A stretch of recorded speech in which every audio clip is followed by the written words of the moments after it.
काँग्रेस आणि विरोधी पक्षांनी लोकसभेमध्ये नारी शक्ती वंदन अधिनियम विधेयकाला प्रचंड विरोध करून नारी शक्ती विधेयक अधिनियमाच्या विरुद्ध मतदान करून काँग्रेसचं महिला विरोधी जे धोरण आहे, काँग्रेसने कधी आमच्या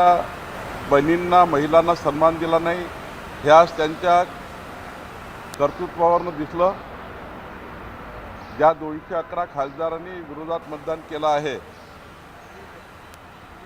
या खासदारांना त्यांच्या मतदारसंघामध्ये आणि एकूणच देशामध्ये 545 सीटवर देशामध्ये काँग्रेसला आणि विरोधी पक्षाला आता आमच्या महिला बहिणी त्यांची वाट लावतील। कारण माननीय पंतप्रधान नरेंद्र मोदीजींनी केंद्र सरकारने 33% आरक्षण महिलांना देऊन विकसित भारत 2047 करता महिलांचा मोठा वाटा घेण्याचा निर्णय मोदीजींनी घेतला आणि या ऐतिहासिक निर्णयाला विधेयकाला विरोध करून काँग्रेसने जे 1996 मध्ये केलं, देवेगौडा सरकार असताना, नंतरच्या काळामध्ये काँग्रेसने